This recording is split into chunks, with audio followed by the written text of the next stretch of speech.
सरकार खरंच जनतेला गंडवतंय का? मदतीच्या नावाखाली सरकारकडून फक्त मोठ्या आकड्याचे भोपळे जनतेच्या पदरात पडतायत का? एकच पीक तर गेलंय शेतकऱ्याचं, मग काय फरक पडतो शेतकऱ्यांना?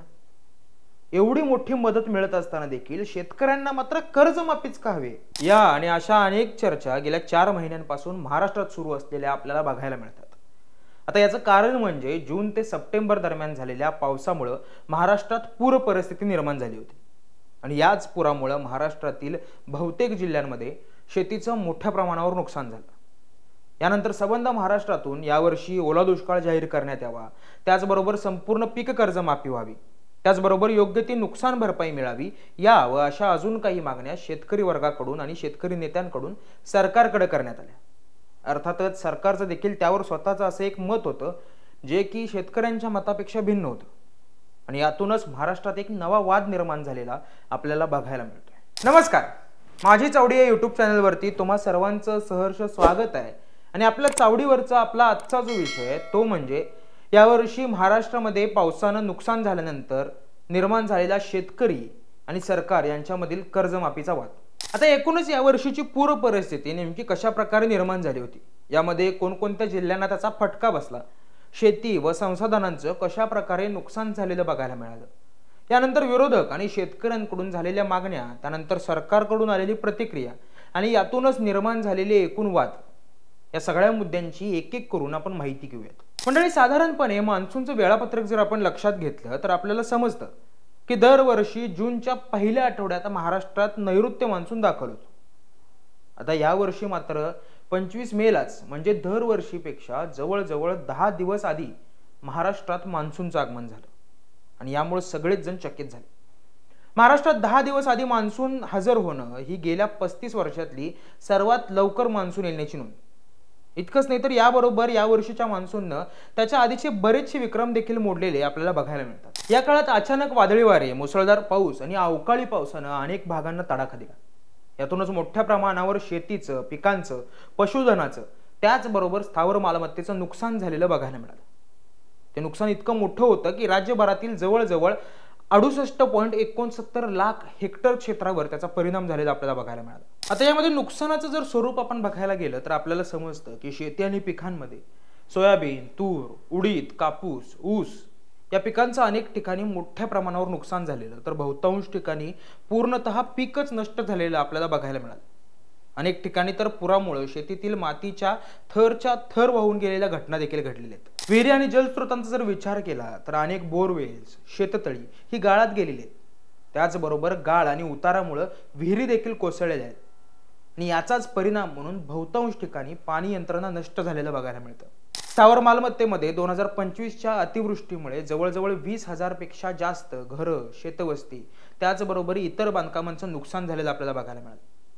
जनावरांमध्ये अंदाजे 50,000 पेक्षा अधिक जनावरांचा मृत्यू या वर्षीच्या अतिवृष्टीमध्ये झालेला आपल्याला बघायला मिळाला.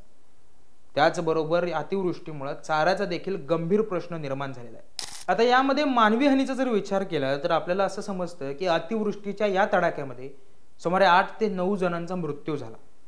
त्याचबरोबर शेकडो लोक देखील जखमी झालेले आहेत. अतिवृष्टीमुळे झालेल्या इतक्या प्रचंड नुकसानानंतर शेतकरी मोठ्या प्रमाणावर आर्थिक नुकसानामध्ये सापडले. यानंतर शेतकरी वर्गाकडून सरकारकडे काही मागण्या करण्यात आल्या. या मागण्यांमध्ये प्रामुख्यानं ओला दुष्काळ जाहीर करण्याची आणि कर्जमाफी करण्याची मागणी केली गेली होती. त्याचबरोबर नुकसान भरपाईसाठी तातडीनं आर्थिक मदत मिळण्यासाठी आणि ती रक्कम थेट शेतकऱ्यांच्या खात्यात जमा करण्याची मागणी देखील करण्यात आली. त्याचबरोबर आणखी काही मागण्या करण्यात आलेल्या आहेत आणि त्या मागण्या पुढील प्रमाणे: हेक्टरी भरपाईची रक्कम वाढवण्यात यावी. त्याचबरोबर केवळ पिकांचेच नव्हे तर सर्व घटकांना मदतीचा समावेश असावा, म्हणजे जमीन, घर, जनावरांची अशी समग्र नुकसान भरपाई मिळावी. पुनर्लागवड, बी बियाणे वितरण, सवलतीचे कर्ज, कृषी यंत्रसामग्री, सिंचन विहिरींच्या दुरुस्तीसाठीची वेगळी योजना या सर्वांचा देखील समावेश मदतीमध्ये करण्यात यावा अशी ही मागणी करण्यात आली. त्याचबरोबर सर्व जिल्ह्यातील शेतकऱ्यांना समान मदत मिळावी. पंचनामे करताना शेतकऱ्यांना विश्वासात घ्यावे व प्रत्यक्षात त्यांनी केलेली पाहणी सुद्धा ग्राह्य धरावी. मदतीची रक्कम दिवाळीपूर्वी किंवा त्वरित उपलब्ध करून द्यावी. केंद्र सरकारने मदतीचा सहभागी व्हावे, कारण राज्य सरकारवर भर येणार नाही याची खबरदारी यातून घेता येईल. अशा मागण्या विरोधकांकडून आणि शेतकऱ्यांकडून करण्यात आली. यावर्षी राज्यभर अतिवृष्टी आणि पुराने 31 जिल्ह्यातील 253 तालुके बाधित घोषित करण्यात आले. यानंतर राज्यातील विविध पक्षातील नेत्यांनी पूरबाधित क्षेत्राची पाहणी केली। मुख्यमंत्री देवेंद्र फडणवीस यांनी याबाबत केंद्र सरकारशी चर्चा करण्याची व परिस्थितीवर लवकरच तोडगा काढण्याची ग्वाही देखील दिली। आणि यानंतरच दिनांक 7 ऑक्टोबर 2025 रोजी महाराष्ट्राचे मुख्यमंत्री देवेंद्र फडणवीस, उपमुख्यमंत्री अजित पवार आणि उपमुख्यमंत्री एकनाथ शिंदे या तिघांनी एक संयुक्तिक पत्रकार परिषद घेतली, ज्यामध्ये त्यांनी 31,628 कोटी रुपयांची मदत महाराष्ट्रातील पूरबाधित शेतकऱ्यांसाठी जाहीर केली होती। आता या मदतीमध्ये नेमक्या कोणत्या मुद्द्यांचा समावेश केला गेलाय हे थोडक्यात बघूयात। आता यामध्ये ज्या शेतकऱ्यांच्या जमिनी पूर्णतः खरडून गेलेल्या आहेत अशा जमिनींसाठी 47,000 रुपये प्रति हेक्टरी रोख आणि 3 लाख रुपये प्रति हेक्टरी नरेगाच्या माध्यमातून म्हणजे जवळजवळ 3.5 लाख रुपये प्रति हेक्टरी इतकी मदत मिळणार आहे।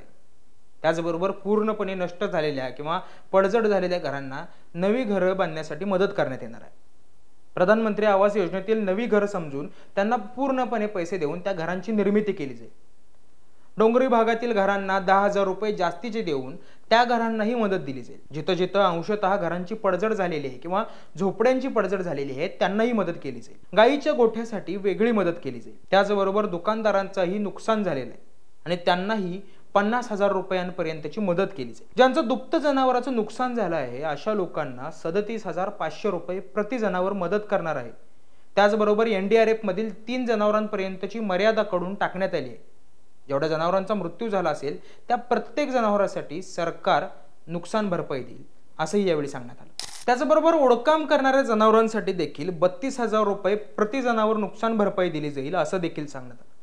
कुक्कुटपालन व्यवसायासाठी 100 रुपये प्रति कोंबडी जेवढं नुकसान झालं असेल तेवढी भरपाई दिली जाईल। त्याचबरोबर ज्या विहिरींमध्ये गाळ गेलाय, ज्या विहिरींचं नुकसान झालंय अशा बाधित विहिरींसाठी NDRFचे कोणतेही निकष नाहीयेत, पण असं असलं तरी राज्य सरकारनं विशेष बाब म्हणून 30,000 रुपये प्रति विहीर मदत करण्याचा देखील निर्णय घेतला।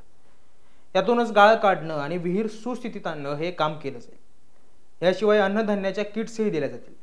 ग्रामीण भागात जे पायाभूत सुविधांचं नुकसान झालं आहे त्यासाठी 10,000 कोटी रुपये उपलब्ध करून दिले जातील असंही सरकारनं म्हटलं। DPSP मध्येही 5% अशा प्रकारे पूरग्रस्त भागासाठी एकूण 1,500 कोटी रुपये उपलब्ध करून देण्यात येत आहेत। शालेय व महाविद्यालयीन विद्यार्थ्यांना परीक्षा शुल्कामध्ये माफी करण्यात येईल असंही सरकारनं सांगितलं। आता शेतीमध्ये झालेल्या पिकाच्या नुकसानाबाबत बोलताना सरकारचं असं मत होतं की NDRFच्या नियमानुसार आपण 8,500 रुपये प्रति हेक्टर कोरडवाहू शेतीला देतो।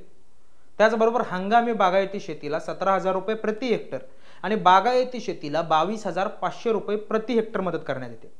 आणि याप्रमाणेच 65 लाख हेक्टरसाठी 6,175 कोटी रुपये देण्याचा निर्णय सरकारकडून घेण्यात आला। याशिवाय शेतकऱ्याला रब्बीचं पीक घेता आलं पाहिजे यासाठी बियाणं आणि इतर गोष्टींसाठी अतिरिक्त 10,000 रुपये प्रति हेक्टर मदत देण्याचा सरकारचा निर्णय आहे। आणि यासाठी 6,500 कोटी रुपये लागणार आहेत। म्हणजेच कोरडवाहू शेतकऱ्याला हेक्टरी एकूण 18,500 रुपये मिळतील।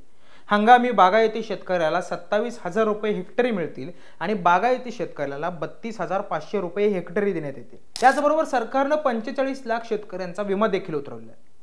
आणि यातूनच ज्या शेतकऱ्यांचं पूर्णतः नुकसान झालेलं आहे अशा शेतकऱ्यांना साधारणपणे 17,000 रुपये हेक्टरी विम्याचे पैसे मिळतील। त्यामुळे ज्यांनी विमा उतरवलेला आहे अशा शेतकऱ्यांना साधारणपणे कोरडवाहूला 35,000 रुपये आणि बागायतदारांना 50,000 पेक्षा अधिक प्रति हेक्टरी मदत मिळेल असं सरकारकडून सांगण्यात आलं। पीक विम्यातून कमीत कमी 5,000 कोटी रुपये मिळतील असा अंदाज जरी पकडला तरी राज्य सरकारच्या वतीने एकूण 31,628 कोटी रुपयांचं पॅकेज देण्यात येत आहे असं सरकारनं सांगितलं। आता अर्थातच हे सगळे आकडे बघितल्यानंतर साहजिकच आपल्याला असं वाटू शकतं की सरकारकडून एक भरीव अशी मदत मिळालेली असताना सुद्धा त्यांच्यावरती विरोधकांकडून किंवा शेतकरी नेत्यांकडून टीका केली जाते।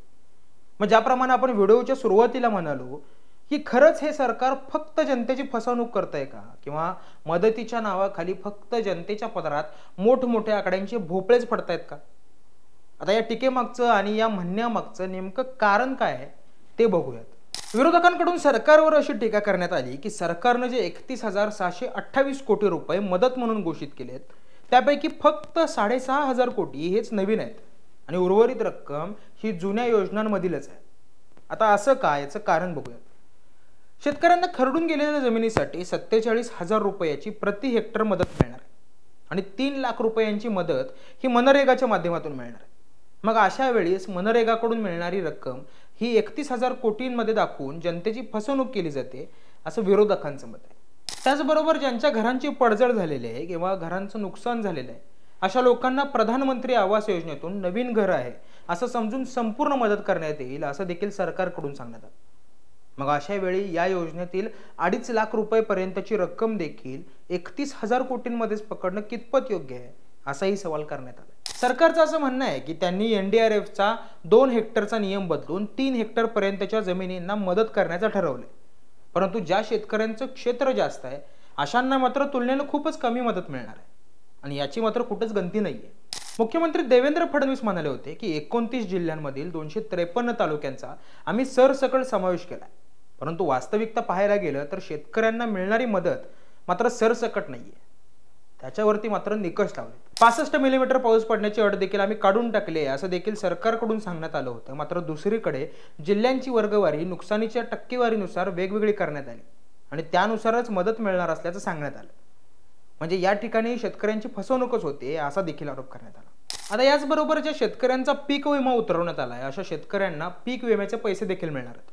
मग अशा वेळी पीक विम्यातून मिळणाऱ्या अंदाजे 5,000 कोटी रुपयांचा समावेश देखील 31,000 कोटी रुपयांमध्ये सरकारकडून करण्यात आलं. आता हे कितपत योग्य आहे हाही प्रश्न. शेतकऱ्याच्या मुलांची परीक्षा फी माफ करण्याचं सरकारनं तरतुदीत म्हटलंय. परंतु मुळात मुलांची परीक्षा फी बरोबरच शैक्षणिक फी सुद्धा माफ करणं गरजेचं आहे. कारण हल्ली सर्वच ठिकाणी लाखोंची शैक्षणिक फी मुलांना भरावी लागते. त्याच्या तुलनेत परीक्षा फी मात्र अगदीच कमी असते. त्यामुळे परीक्षा फीच नाही तर संपूर्ण शैक्षणिक फी माफ होणं गरजेचं आहे. म्हणून सरकारकडे पंजाबप्रमाणे शेतकऱ्यांना 50,000 रुपये हेक्टरी मदत मिळावी आणि त्यामध्ये सरसकट सर्व बाधित शेतकऱ्यांचा समावेश व्हावा अशी मागणी करण्यात आली होती. मात्र सरकारकडून 18 ते 22,000 रुपयांपर्यंतचीच मदत करण्यात आली. यावरूनही सरकारवरती टीका होत होती. आता तसं बघायला गेलं तर पंजाबमध्ये आपचं सरकार आहे. त्यामुळे अशा वेळी केंद्र सरकारकडून त्यांची मदतीच्या बाबतीत उपेक्षा केली जाण्याची शक्यता सुद्धा टाळता येत नाही. परंतु पंजाब सरकारनं मात्र केंद्र सरकारच्या मदतीची वाट न बघता राज्य सरकारच्या माध्यमातूनच शेतकऱ्यांची मदत केली. परंतु केंद्रात सत्ता असणाऱ्या भाजपचीच महाराष्ट्रात सत्ता असताना देखील भाजपला हे शक्य का होत नाहीये असा सवाल देखील करण्यात येतो.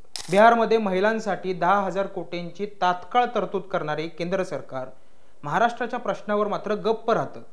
म्हणजे सरकारला शेतकऱ्यांचा प्रश्न तितका मोठा वाटत नाही का असा देखील प्रश्न पडतो. आता महाराष्ट्रातील कर्जमाफीबद्दल सरकारचं असं म्हणणं आहे की कर्जमाफी करण्याची ही योग्य वेळ नाही. याचा सरकारी खजिन्यावर मोठा भार पडू शकतो. पण वास्तविकता जर असं बघायला गेलं तर यावर्षी संपूर्ण कर्जमाफी केली तर या कर्जमाफीचा आकडा साधारणतः 35,000 कोटींचा होतो.